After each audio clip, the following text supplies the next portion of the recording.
Hello everyone, நான் உங்கள் doctor Sasitharan பேசுகிறேன். இன்றைக்கி நம்ம பார்க்க போகிற டாபிக் என்னென்னா காம்ப்ளிமெண்ட்ரி ஃபீடிங் ஆர் வீனிங். மொதல் 6 மாதம் நீங்கள் வந்து கட்டாய தாய்ப்பால் கொடுக்குறீங்க. 6 மாதத்துலேருந்து 1 வயசு வரைக்கும் என்ன கொடுக்கறது வீனிங், அதாவது தாய்ப்பால் தவிர்த்து குழந்தையோட வளர்ச்சிக்கு வேறு என்னெல்லாம் தேவைன்றது பேர் தான் வீனிங். ஸோ 6 மாதம் கரெக்டாக முடிகிற ஸ்டேஜ் வரப்போ அந்த லாஸ்ட் 1 வீக்லேருந்தே நம்ம புது சாப்பாடை குழந்தைங்களுக்கு இன்ட்ரடியூஸ் பண்ணணும். எப்பயுமே ஃபஸ்ட்டு ஒரு சாப்பாடை வந்து ஆரம்பிக்கிறது நல்லது, சரிங்களா? ஸோ ஏன் டாக்டர் வந்து ஃபஸ்ட்டு ஒரே ஒரு சாப்பாடை சொல்கிறீங்க, அதுக்கப்புறம் 1 பை 1 நீங்கள் பண்ண சொல்கிறீங்க அப்படின்னு கேட்டிங்கன்னா, ஸோ அதுக்கு ஒரு ரீசன் இருக்குது. என்ன ரீசன்னா, ஃபஸ்ட்டு ஒரு உணவு பழக்கத்தை வந்து ஆரம்பிக்கிறோம். அது ஆரம்பித்ததுக்கப்புறம் அது வந்து குழந்தைங்களுக்கு வந்து ஏற்புடையதாக இருக்கா, ஸோ அது வந்து நம்ம தெரிஞ்சுக்கிறதுக்காக நம்ம வந்து அந்த சாப்பாடை 2 to 3 days 2 நாள் 3 நாள் ஸோ அப்படி வந்து கண்டினியூ பண்ணிவிட்டு, அதுக்கப்புறம் அதில் அவங்க டாலரேட் பண்ணுறாங்களா, இல்லை டாலரபிலிட்டி இல்லை அப்படின்னா அந்த சாப்பாடை மாற்றுற மாதிரி இருக்கும். ஃபஸ்ட்டு வந்து 6 மாதங்கள் போட்டிருக்கோம். 6 மாதத்தில் வந்து நன்றாக மசித்த மென்மையான உணவு 2லேருந்து 3 தேக்கரண்டி 2 டைம் நீங்கள் வந்து கொடுக்கலாம், சரிங்களா?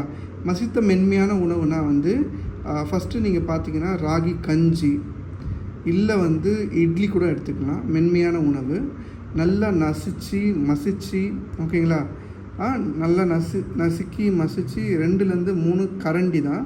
அந்த கரண்டியில் நீங்கள் போட்டிங்கன்னா அது அப்படியே குழஞ்சி பொறுமையாக வரணும், சரிங்களா? ரொம்ப தண்ணியாகவும் இருக்கக்கூடாது, ரொம்ப கெட்டியாகவும் இருக்கக்கூடாது. நல்ல மென்மையாக மசிஞ்சிருக்கிற அளவில் ஒரு நாளைக்கு 2 to 3 ஸ்பூன் 2 வாட்டி நீங்கள் ட்ரை பண்ணலாம். இது வந்து 6 மாதம் வீனிங் ஸ்டார்டிங் ஃபேஸில். ஸோ அதுக்கப்புறம் என்ன பார்த்தீங்கன்னா 7லேருந்து 9 மாதம்.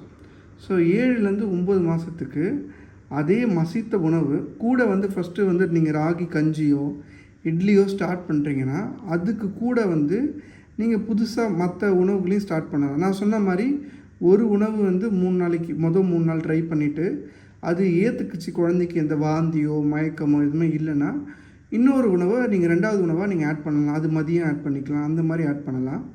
ஸோ அதுக்கப்புறம் 7 to 9 மாதத்தில் அதே மசித்த உணவு வந்து எப்படி இருக்கணும்னா வந்து 250 மில்லி கப்பில் பாதி அளவு 2லேருந்து 3 முறை ஒரு நொறுக்கு தீனியை நீங்கள் ஆட் பண்ணிக்கலாம். மேஜராக நம்ம என்னென்னா கேரட்டு, உருளைக்கிழங்கு எல்லாத்தையும் வேக வச்சு கொடுக்கலாம். அதே மாதிரி வந்து பீட்ரூட் அதையும் வேக வச்சு நீங்கள் கொடுக்கலாம்.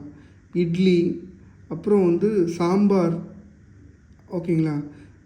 வட இந்தியாவில் தால் சொல்லுவாங்க. ஸோ அந்த மாதிரி இதுவும் நீங்கள் இட்லியோடு நல்லா குழச்சி கொடுக்கலாம். இது வந்து 7 to 9 months. கூட ஏதோ ஒரு ஸ்நாக்ஸ் நீங்கள் ஆட் பண்ணிக்கலாம். அதுவும் நல்லா மசிச்சு அந்த மாதிரி இதில் இருக்கணும். ஏன்னா வந்து தனித்தனியாக இப்போ பட்டாணிலாம் இருக்குல்ல, அந்த மாதிரிலாம் கொடுக்கக்கூடாது. சில டைமில் குழந்தைங்களுக்கு புரையேறலாம். ஸோ அதுக்கப்புறம் 10 to 12 மாதம். 10 to 12 மாதத்தில் அதே மாதிரி 250 மில்லி கப்பில் 3/4 அளவு பொடியாக நறுக்கிய உணவும் மற்றும் குழந்தை தானாகவே அந்த குழந்தை வந்து ஒரு 10 மாதத்துக்கு மேலே நம்ம என்ன சொல்கிறோம்னா மெச்சூர் பின்சர் கிராஸ்ப்புன்னுவோம். ஸோ குழந்தைங்களால் அந்த 2 கட்டை விரலாலையும் இண்டெக்ஸ் ஃபிங்கராலையும் எடுக்க முடியும் சாப்பாடு. ஸோ அவங்க அந்த மாதிரி எடுத்து தின்ற மாதிரி ஒரு உணவு முறைகளை இன்ட்ரடியூஸ் பண்ணணும். கூட 1லேருந்து 2 ஸ்நாக்ஸ் நொறுக்கு தீனியும் நீங்கள் ஆட் பண்ணிக்கலாம்.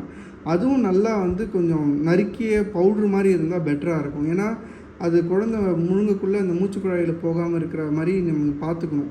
இந்த தனித்தனி பட்டாணி அளவு அந்த மாதிரி ஃபுட்டெல்லாம் கொடுக்கறது கொஞ்சம் அந்த ஏஜில் அவாய்ட் பண்ணிக்கலாம்.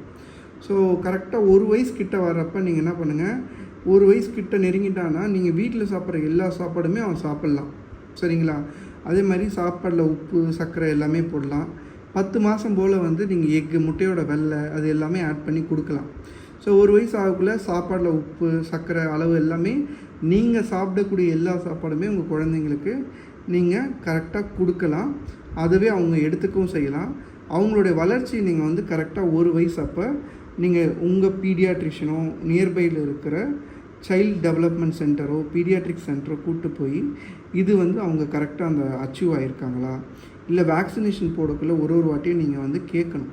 இந்த மாதிரி என் குழந்தை வந்து ஹைட்டு வெயிட்டு அவன் வயசுக்கு ஏற்ற மாதிரி வந்திருக்கானா, இல்லை டெவலப்மெண்ட்டில் வளர்ச்சியில் ஏதாவது டிலே இருக்குது அப்படின்னாலும் நீங்கள் உங்களை பார்க்குற டாக்டர்கிட்ட உங்கள் சந்தேகங்களை கேட்டுக்கணும்.